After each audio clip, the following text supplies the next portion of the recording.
Salute സ്നേഹിതരെ.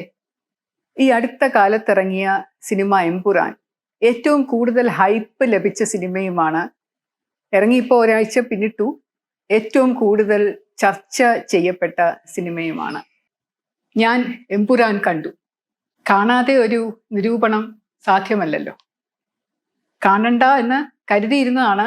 കണ്ടുകൊണ്ടിരിക്കുന്നതിൻ്റെ ഇടയിലൂടെ പോയാലോ എന്ന് പലവട്ടം തോന്നുകയും ചെയ്തു. ഇവിടെ മാർക്കോ എന്ന സിനിമ ഇറങ്ങിയപ്പോൾ ആളുകൾ എല്ലാവരും ഏറ്റവും കൂടുതൽ പ്രതിഷേധം പറഞ്ഞിരുന്നത് അതിൻ്റെ വയലൻസ് ആയിരുന്നു.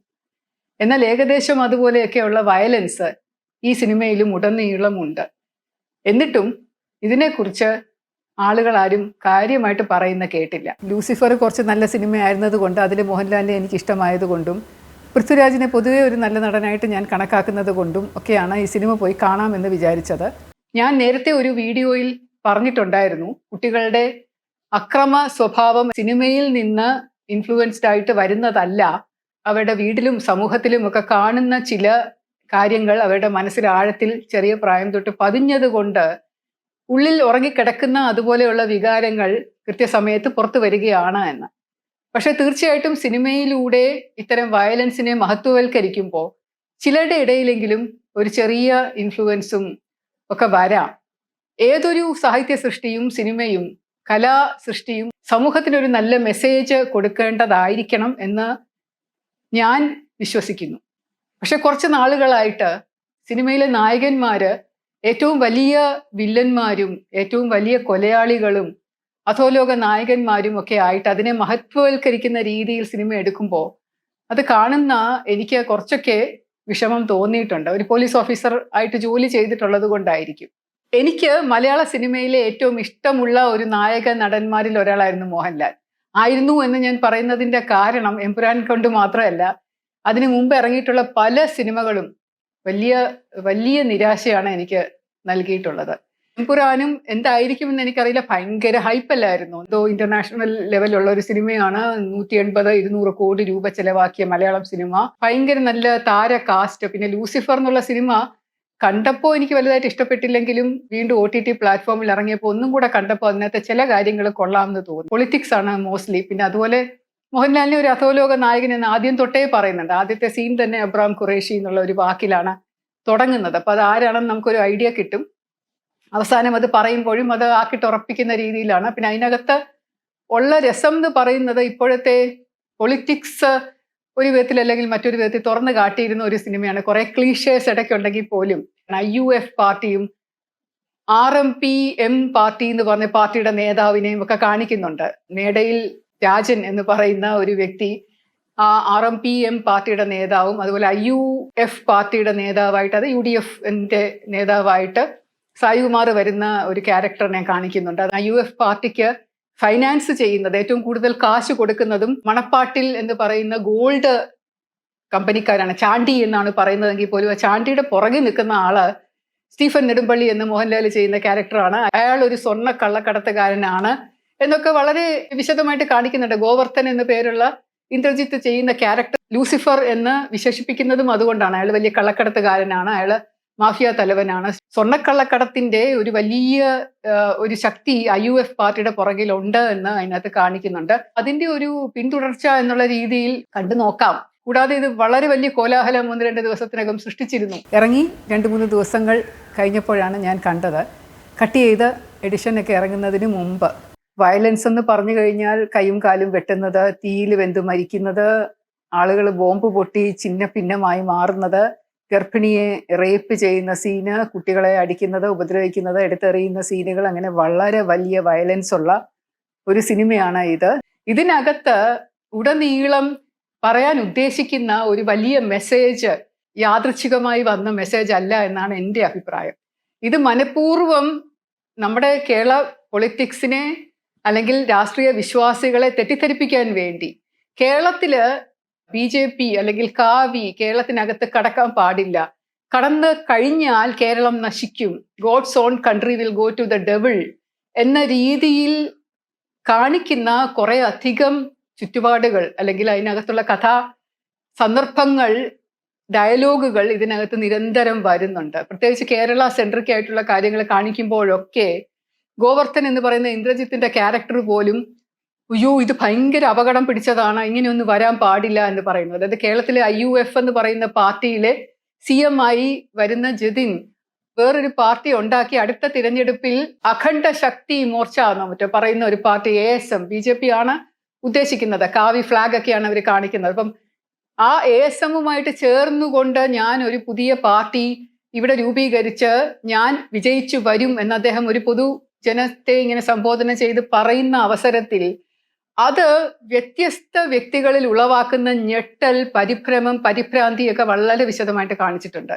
എല്ലാ രാഷ്ട്രീയ നേതാക്കന്മാരും എല്ലാ പ്രധാനപ്പെട്ട വ്യക്തികളും ഇതിനകത്ത് IUFന്റെ കാശ് കൊണ്ട് നിലനിന്ന് പോകുന്ന ചാനലാണ് MTPNL അങ്ങനെ എങ്ങാണ്ടാണ് അതിന്റെ പേര്. എന്തായാലും അതിനകത്തുള്ള സഞ്ജയ് എന്ന് പറഞ്ഞ ഒരാളും അയാളുടെ ഭാര്യയായിട്ട് വരുന്ന അല്ലെങ്കിൽ പാർട്ട്ണറായിട്ട് വരുന്ന നൈല ഉഷ ചെയ്യുന്ന ക്യാരക്ടറും ഇവരുടെ ഈ ഒരു ചാനലിന് ലൂസിഫർ സിനിമയ്ക്കകത്ത് ഇത് സ്റ്റീഫൻ നെടുമ്പള്ളി വാങ്ങുന്നതായിട്ട് കാണിക്കുന്നുണ്ട്. ചാനൽ 43 കോടി രൂപയുടെ ബാധ്യതയുള്ളത് ഒറ്റ ക്ലിക്ക് കൊണ്ട് അത് പേ ചെയ്യുകയാണ്. 43 കോടി രൂപ ഈ ചാനലിന്റെ അക്കൗണ്ടിലേക്ക് കൊടുക്കുന്നതായിട്ട് കാണിക്കുന്നുണ്ട്. കാരണം അവർക്ക് ജതിനെ സപ്പോർട്ട് ചെയ്യാൻ വേണ്ടിയിട്ട്.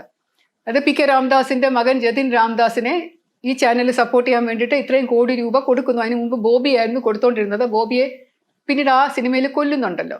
അപ്പൊ ഈ ലൂസിഫറിനകത്തും എനിക്ക് ഒട്ടും ഇഷ്ടമില്ലാതിരുന്ന ഒരു കാര്യം എന്ന് പറഞ്ഞാൽ ഡ്രഗ്, മയക്കുമരുന്ന് എന്ന് പറയുന്നത് വലിയ ഒരു വിപത്തായിട്ട് പറയുന്നുണ്ട്. ശരിയാണ്. അതായത് narcotics is a dirty business എന്ന് 20ാം നൂറ്റാണ്ട് സിനിമയിൽ അതേ ഡയലോഗ് ലൂസിഫറിലും മോഹൻലാൽ ആവർത്തിക്കുന്നുണ്ട്. Narcotics is a dirty business ഞാൻ പണ്ട് തൊട്ടേ പറയുന്നതല്ലേ എന്ന്. പക്ഷെ ആ നാർക്കോട്ടിക് എന്ന് പറയുന്ന ബിസിനസ് തടയാൻ വേണ്ടിയിട്ട് നിരന്തരം കൊല്ലുകയാണ് ആള്. ഈ ലൂസിഫർ എന്ന് പറയുന്ന മോഹൻലാലിന്റെ ക്യാരക്ടർ 6-7 പേരെ നാട്ടിൽ വെച്ച് കൊല്ലുന്നു, വിദേശത്ത് വെച്ചിട്ട് 10-50 പേരെ കൊല്ലുന്നു, അവിടുത്തെ മയിൽ വാഹനം എന്ന് പറഞ്ഞ കമ്മീഷണറെ കൊല്ലുന്നു. അങ്ങനെ കൊല എന്ന് പറഞ്ഞാൽ കൊന്ന് തള്ളുവാണ്. അപ്പൊ അത് ഡേർട്ടി ബിസിനസ് അല്ല. കൊലപാതകം എന്ന് പറയുന്നത് ഡേർട്ടി ബിസിനസ്സേ അല്ല. അത് നടത്താം, അത് ചെയ്യാം. പക്ഷെ നാർക്കോട്ടിക്സ് ഡേർട്ടി എന്ന് പറയുന്ന ഒരു ഇരട്ടത്താപ്പിനോടുള്ള സിനിമയുടെ സമീപനം എനിക്ക് വളരെ വളരെ അപഹാസ്യമായും വൃത്തികേടായിട്ടും തോന്നിയിരുന്നു ലൂസിഫർ കണ്ടപ്പോൾ. അത് തന്നെ ഇവിടെ റിപ്പീറ്റ് ചെയ്യുകയാണ്. എമ്പുരാൻ വരുമ്പോ, അല്ലെ എമ്പുരാനായിട്ട് മോഹൻലാൽ വരുമ്പോ, എമ്പുരാൻ തന്നെ എംബ്രാനാണെന്ന് എനിക്ക് തോന്നുന്നു. പഴയ നമ്മൾ എംബ്രാൻ എന്നൊക്കെ പറയില്ലേ, അതിന്റെ ഒരു വേർഷനാണ് എമ്പുരാൻ, ഓവർലോഡ് എന്നൊക്കെ പറയുന്നുണ്ട്. അയാൾ അതിനകത്ത് നാർക്കോട്ടിക്സ് എതിർക്കുന്നുണ്ടെങ്കിലും അയാൾ സ്വർണ്ണ കള്ളക്കടത്ത്, ഡയമണ്ട് കള്ളക്കടത്ത്, പിന്നെ ആംസ് ആൻഡ് അമ്മ്യൂണിഷന്റെ ഒരു മേഖലയിലേക്ക് കയറിയതായിട്ട് പ്രകടമായിട്ട് കാണിക്കുന്നുണ്ട്. കാരണം അയാൾ ഉപയോഗിക്കുന്ന അല്ലെങ്കിൽ അയാളുടെ സംഘം ഉപയോഗിക്കുന്ന എല്ലാ ആയുധങ്ങളും ഹൈ ക്വാളിറ്റി മിസൈലുകളും ഗ്രനേഡ് ലോഞ്ചേഴ്സും മെഷീൻ ഗൺസും ഒക്കെ ആയിട്ടുള്ള ഹെലികോപ്റ്ററിൽ ഫിറ്റ് ചെയ്തിട്ടുള്ള സൂക്ഷ്മതയുള്ള കുറേ വെപ്പൺ അയാൾ യൂസ് ചെയ്യുന്നുണ്ട്. അതിനകത്തൊക്കെ അയാളുടെ എംബ്ലം എഴുതിയിട്ടുണ്ട്. ഖുറേഷി എബ്രാമിന്റെ KA എന്ന എല്ലാ ആയുധങ്ങളിലും എഴുതി ചേർത്തിട്ടുണ്ട്. അപ്പൊ അതുകൊണ്ട് സ്വന്തമായിട്ടൊരു ആംസ് ആൻഡ് അമ്മ്യൂണിഷൻ കാർട്ടലും കൂടെ ഉള്ള ഒരു വ്യക്തിക്ക് മാത്രമേ അതുപോലെയുള്ള ആയുധങ്ങൾ ഉപയോഗിക്കാൻ പറ്റുള്ളൂ. അതുകൊണ്ടായിരിക്കണം അയാള് കബൂഗ എന്ന് പറയുന്ന ഒരു ആഫ്രിക്കൻ വ്യക്തിയുണ്ട്.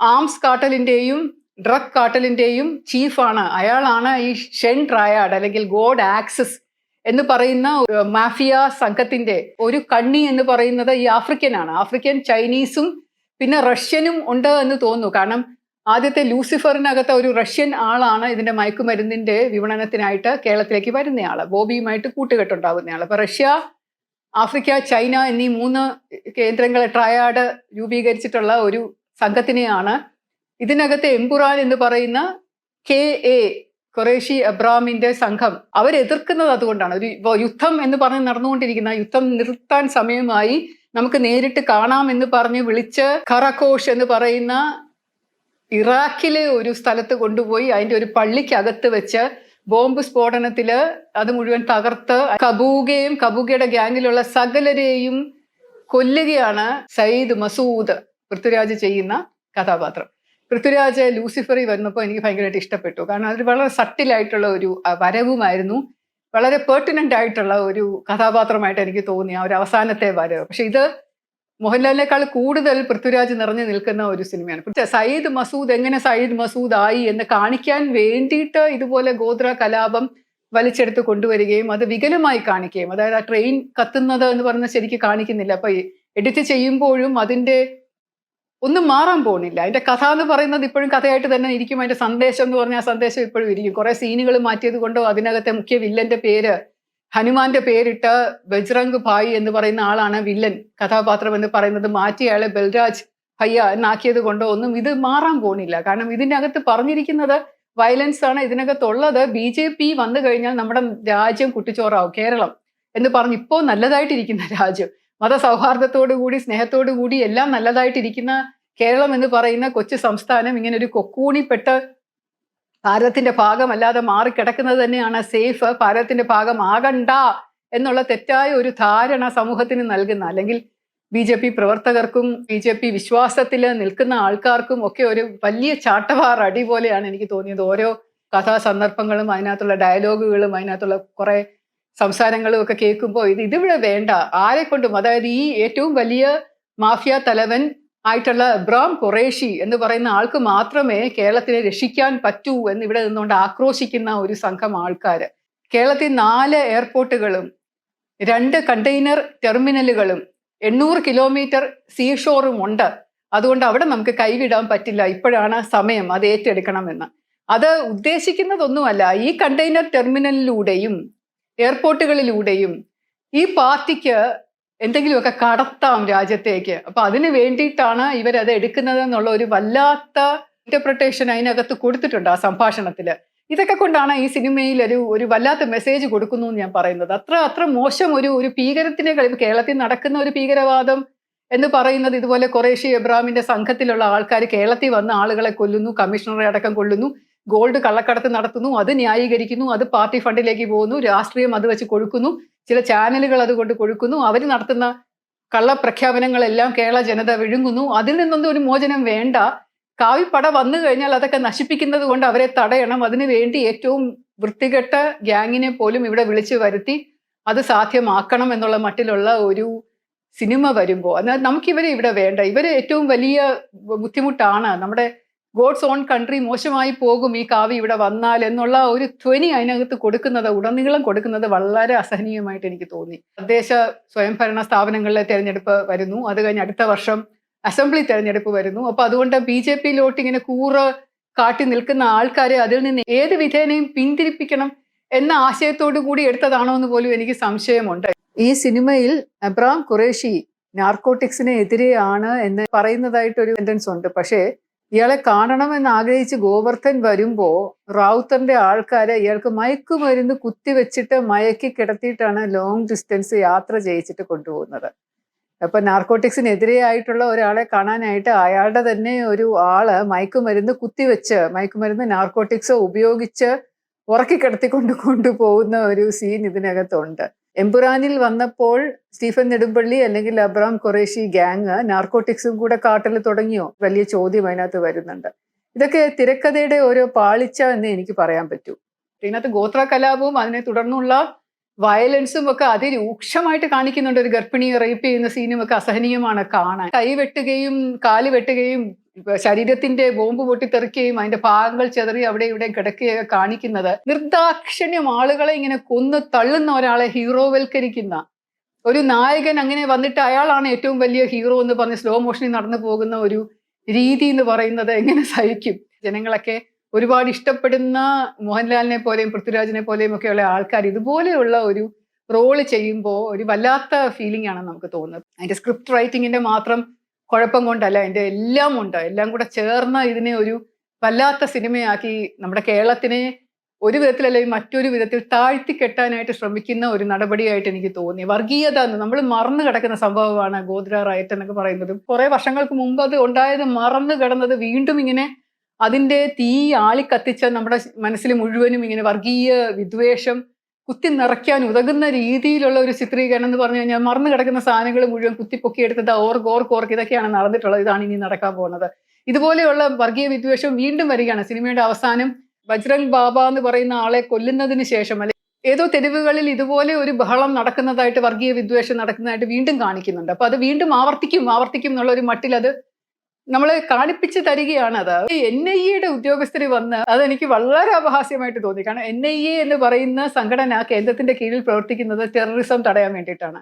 ടെററിസം, രാജ്യത്തിനെ ധ്രുവീകരിക്കുന്ന രീതികൾ, വിദേശത്തു നിന്നുള്ള ശക്തികൾ രാജ്യത്ത് വന്ന് നടത്തുന്ന തീവ്രവാദ പ്രവർത്തനം, അതിനെയൊക്കെ തടയാൻ ശ്രമിക്കുന്ന, അതിനെതിരെ കേസെടുക്കുന്ന സംഘടനയായ NIA ഒരിക്കലും PMLA prohibition of money laundering act പ്രകാരം കേസെടുക്കാൻ പറ്റില്ല. അത് ED ആണ് ചെയ്യാറ്. കാവി പട കേരളത്തിലേക്ക് വരാതിരിക്കാൻ വേണ്ടി പ്രിയദർശിനി ഇങ്ങനെ ഉയർന്നെണീറ്റ് വന്ന് IUF-ന്റെ നേതൃസ്ഥാനത്തേക്ക് വരുമ്പോൾ തന്നെ പറയുന്നുണ്ട്, ഞാൻ നേതാവായിട്ട് പ്രഖ്യാപനം നടത്തുന്ന സമയത്ത് തന്നെ അറസ്റ്റ് ചെയ്യാൻ കേന്ദ്ര ഏജൻസികൾ വരുമെന്ന്. അപ്പൊ അവർക്കത് മുൻകൂട്ടി അറിയാൻ പറ്റുന്നുണ്ട്. NIA-യുടെ ആൾക്കാർ വരുന്നു, അവർ വന്നിട്ട് എന്താണ് എനിക്കെതിരെയുള്ള ചാർജ് എന്ന് ചോദിക്കുമ്പോൾ അറസ്റ്റ് വാറന്റ് ഉണ്ട്, PMLA-യുടെ 5 കേസുകൾ എന്ന് പറയുകയാണ്. ഹാൻഡ് കഫ് ചെയ്യുമെന്ന് പറയുമ്പോൾ അവർ പറയുന്ന അനുസരിച്ച് NIA വന്ന് അവർ ഹാൻഡ് കഫ്. NIA ഒരിക്കലും ഒരു പ്രതിയെ ഹാൻഡ് കഫ് ചെയ്യാറില്ല. ഹാൻഡ് കഫിംഗ് എന്ന് പറയുന്നത് അല്ലെങ്കിൽ അറസ്റ്റ് ചെയ്ത് വിലങ്ങ് വെച്ച് കൊണ്ടുപോകുന്നത് വളരെ അപൂർവമായിട്ട് മാത്രമേ ലോക്കൽ പോലീസ് പോലും ഇപ്പൊ ചെയ്യാറുള്ളൂ. കാരണം അത് ചെയ്യാൻ പാടില്ല.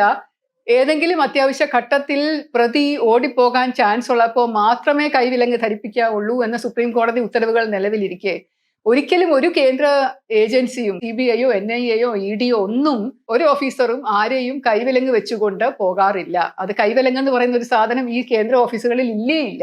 CBI-യിൽ ഇല്ല. വിലങ്ങ് വെച്ചുകൊണ്ട് അറസ്റ്റ് ചെയ്തുകൊണ്ട് പോകുന്ന ഒരു സമ്പ്രദായം ഇല്ല കേന്ദ്ര സർക്കാരിന്. വെറുതെ ഒരു പ്രോപ്പിന് വേണ്ടി സിനിമയിൽ ഈ ക്യാരക്ടറിന് ഒരുപാട് പ്രാധാന്യം കൊടുക്കാനും ആളുകളെ തെറ്റിദ്ധരിപ്പിക്കാനും വേണ്ടിയിട്ട് ഇതൊക്കെയാണ് കേന്ദ്ര സർക്കാർ ചെയ്യുന്നത്. അപ്പം വീണ്ടും കേന്ദ്ര സർക്കാരിനെതിരെ കരിവാരി തേക്കുകയാണ്. കേരളത്തിലെ ഒരു പാർട്ടിയിലെ ഒരു പുതിയ നേതാവ് വന്നു കഴിഞ്ഞാൽ ആ നേതാവിനെതിരെ രാഷ്ട്രീയ സ്വാധീനം ഉപയോഗിച്ച് ഇതുപോലെ അറസ്റ്റ് ചെയ്ത് ജയിലിൽ കൊണ്ടാക്കുമെന്നൊക്കെ കാണിക്കാൻ വേണ്ടിയിട്ടുള്ള കേക്കൂത്തൊരു കോപ്രായം എന്നൊക്കെ പറയുന്നതാണ് എനിക്ക് ഈ സിനിമയിലൂടെ കാണാൻ സാധിച്ചത്. ചരിത്രത്തെ വളച്ചൊടിച്ചു. ശരിക്കും വേറൊരു രീതിയിലാണ് ഇതെല്ലാം കാണിക്കുന്നത്. ഭാരതത്തിലും അല്ലെങ്കിൽ കേരളത്തിലും ഹിന്ദുക്കൾക്ക് യാതൊരു സ്ഥാനവുമില്ല, ഇവരെല്ലാവരും ക്രൂരന്മാരാണ്, എല്ലാ ഹിന്ദുക്കളും ഫാസിസ്റ്റാണ്, ഫാസിസത്തിന്റെ അർത്ഥം പോലും അവർക്ക് അറിയില്ലെന്ന് തോന്നുന്നു എന്നുള്ള രീതിയിൽ പറഞ്ഞ് ഫലിപ്പിക്കാൻ നോക്കുമ്പോൾ അത് തീർച്ചയായിട്ടും ചരിത്രത്തിന്റെയും ഇപ്പോൾ നടക്കുന്ന സംഭവങ്ങളുടെയും ഒരു വളച്ചൊടിക്കൽ തന്നെയാണ്. അതിന്റെ ഉദ്ദേശം എന്ന് പറയുന്നത് വളരെ വ്യക്തമാണ്, രാഷ്ട്രീയ ലക്ഷ്യമാണ്. പക്ഷേ ഇതിനകത്ത് അത് മാത്രമല്ല കാണിക്കുന്നത്, ഇതിനകത്ത് ഒരുപാട് വൃത്തികേടുകൾ കാണിക്കുന്നുണ്ട്. വയലൻസിന്റെ അതിപ്രസരം, കുട്ടികളെ കാണാനേ അനുവദിക്കാൻ പാടില്ലാത്ത സിനിമ. എനിക്ക് മനസ്സിലാവുന്നില്ല മുഖ്യമന്ത്രി എന്തിനാണ് ഈ UA 16+ എന്ന റേറ്റിംഗ് ഉള്ള ഒരു സിനിമയ്ക്ക് അദ്ദേഹത്തിന്റെ ചെറുമകനായിട്ടുള്ള ഇഷാനെയും കൊണ്ട് പോയത്. പാവം ആ കുഞ്ഞിനെ എന്തുമാത്രം വല്ലാതെ ഉലച്ചിട്ടുണ്ടാവും ഈ കാഴ്ചകളൊക്കെ. ഒരു സ്ത്രീയെ റേപ്പ് ചെയ്യുന്ന സീനും വയലൻസും അതിനകത്തുള്ള തുരുതുരാന്നുള്ള വെടിവയ്പ്പുകളും ഇതെല്ലാം വല്ലാതെ പോകുന്ന ഒരു സിനിമയാണ്. വിഷം എന്ന് പറയുന്നത് ചീറ്റുന്നുണ്ട്. വർഗീയ വിഷം മാത്രമല്ല, ഇതിനകത്ത് രാഷ്ട്രീയ വിഷം ചീറ്റുന്നുണ്ട്. ഒരു രാഷ്ട്രീയ പാർട്ടി കൊള്ളില്ല. ഈ രാഷ്ട്രീയ പാർട്ടി നാഷണൽ പാർട്ടിയാണ്, ദേശീയ പാർട്ടിയാണ്, എല്ലാ സംസ്ഥാനങ്ങളും ഭരിക്കുന്ന പാർട്ടിയാണ്. ഈ പാർട്ടി എന്ന് പറയുന്നത് കേരളത്തിലോട്ട് നമുക്ക് കൊണ്ടുവരാൻ പറ്റില്ല, ഇവിടെ മുഴുവൻ നശിച്ചു പോകും എന്നുള്ള ഒരു ധ്വനി ഇങ്ങനെ ചീറ്റി വിടുന്നുണ്ട് അവിടെ ഇവിടെയൊക്കെ.